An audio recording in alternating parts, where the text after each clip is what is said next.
Thank you, Carl. Yes, and welcome to the Closing Bell. I'm Kelly Evans here at the New York Stock Exchange. Santa Bill appears to be here with us because this rally shows no sign of slowing down on Christmas Eve. And especially for some of those social media stocks as well. Can we talk about Twitter? Let's do that. After I tell you that I'm Bill Griffith, I'm happy to do that. I mean, you look at Facebook and Twitter. Twitter's up another, what, 5-6% today. Look at that. There it is, 68.81. How long ago was it that it was at $50 or $30? I mean, it just has been an incredible run. Not only for that one, but Facebook has doubled in 2013 this year. That really is one of the stories of the year. And remember, when Twitter went public, there were lots of people saying the retail interest was, that's how we should have known, Bill. The retail interest wasn't actually that strong.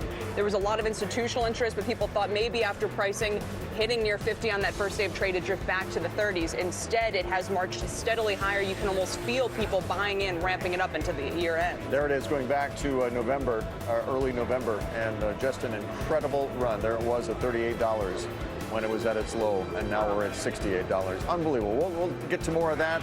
Meanwhile, the Dow is heading for its 5th straight record close after a much better than expected surge in durable goods orders. A lot of the economic data have been pretty good. So I think it was a prescient decision on the part of the Fed last week to announce the beginning of tapering. I mean, it goes hand in glove right now. And it's interesting to hear some Fed officials themselves say they're surprised how positively the market has reacted to the move. Again, the durables report had a little bit of a pull forward demand related to some year-end expiration. Tax things, right? Along with all the other reports that we've seen, it's hard to argue that there's no real strength there. So in the 10 years reflecting that, take a look. I mean, talk about other levels to watch today. It is almost at the 3% level. Yep. Just extraordinary move. That was the year highs, was just south of 3%. Anyway, plenty coming up on the program today. We got much more on whether the Santa Claus rally will carry over into 2014 and which stocks will lead the way.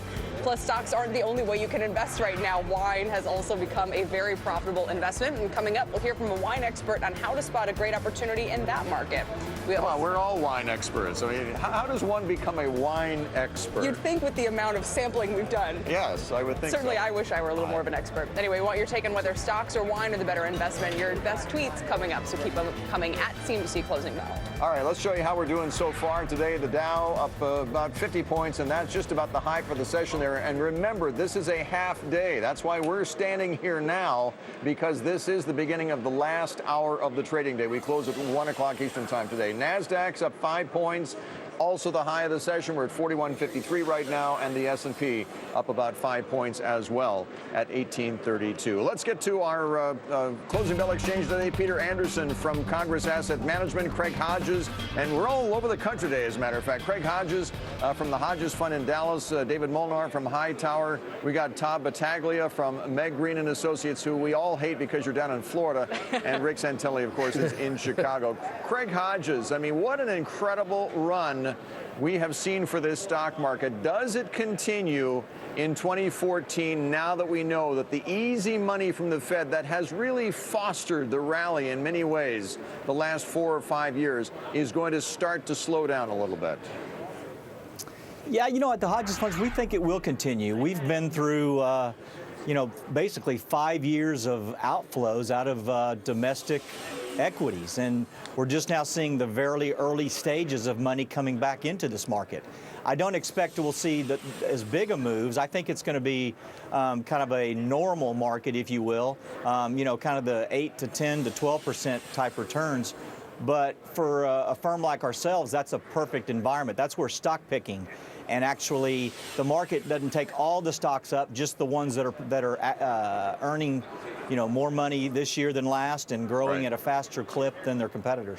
Well, that's interesting you bring up the earnings growth and just, I guess, the revenue projections generally, because, Peter, I got to ask you, going back to what's happening with a company like Twitter, there are lots of people who we hear from every day, the retail public, shaking their heads and saying, should I be worried about the valuation levels here, or do I just need to understand the disruption that is coming from some of these new players? Right, Kelly. Well, I'm one of those people that's in that category of shaking the head, just because I think Twitter still hasn't really been quite proven out. But if you carry that thesis over to just plain U.S. stocks, many in the just common industries, there are plenty of stocks out there that are still reasonably valued. And by that, I mean a PE in, say, the range of 14 to 16 times. But they're up almost 100% year to date, just like Twitter is. And I still think they have a way to go. Now, in the portfolio I manage, for instance, I was just taking a look at it before I came on here to see what the projected earnings growth is for next year on average. There are about 25 stocks in there, and the projected earnings growth is 20%. So I think it's got legs. I think that the Fed, everything is in alignment. I think it's a wonderful way to end this year. Wait, but Peter, if the projected growth is 20% and they're already trading at 14 to 15 times, what, are you suggesting that you think 20% earnings growth for some of these companies next year is achievable?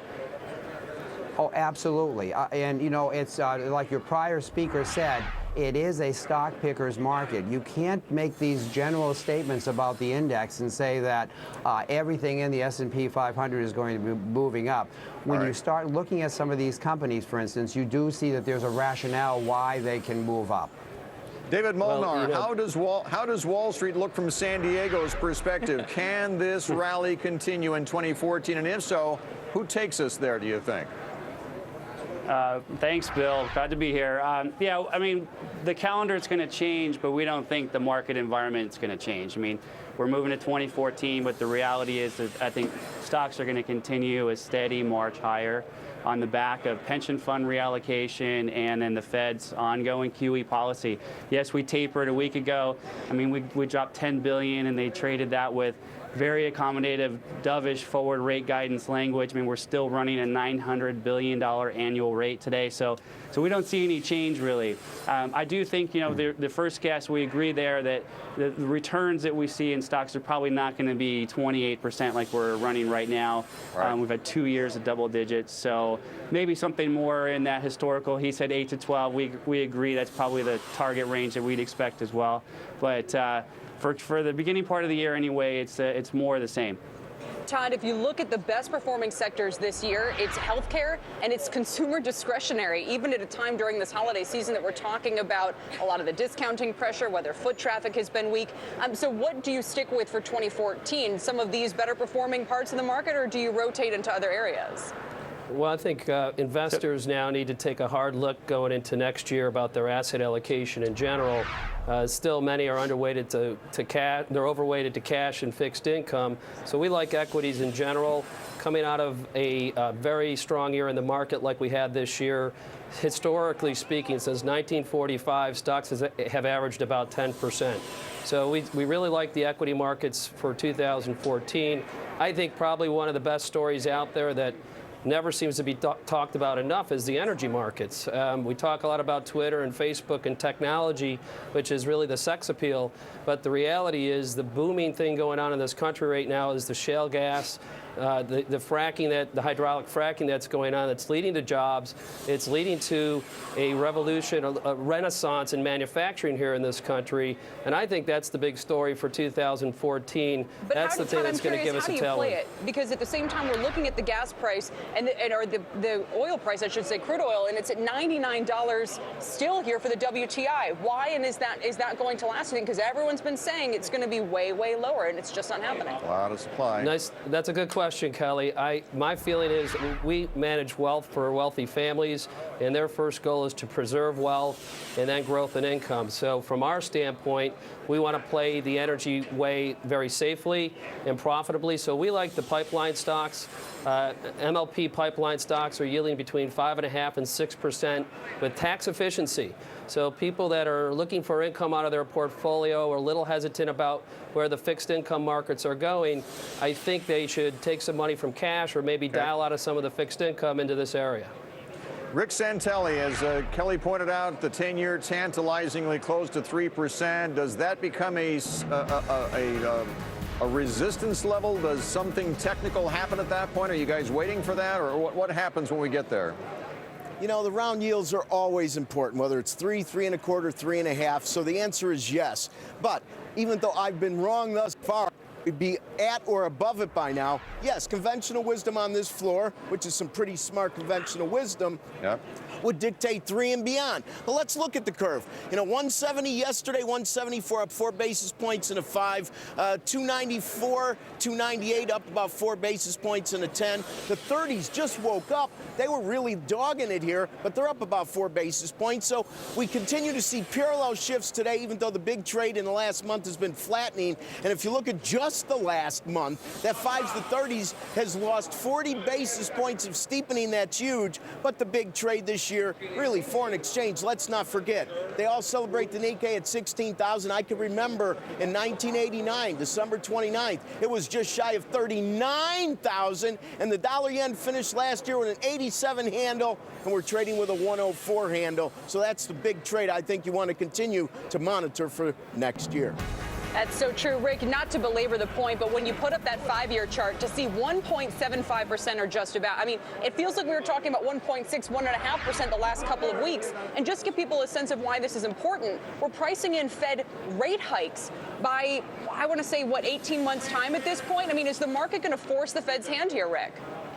Well, it's interesting because Bill always has a way with words. He said it was prescient that the Fed announced taper in front of all these numbers. Maybe it was, but it would have been prescient to the 50th power if they would have done a Midwest helping of the taper, because, yes, the market is pushing back. Now, let's be fair here, Kelly. It is possible that this is more unwind than proactive, but we'll have to wait and see. And Rick always has the nicest way of disagreeing with me, doesn't he? With a big smile on his face. Gentlemen, thank you. Merry Christmas. Enjoy your holiday. Happy holidays. See you guys later. Thank you. Bye-bye. We did this at the Christmas party. Come on, you're not quite wearing your boots. Gift for you. I wore flat shoes well, today. these are almost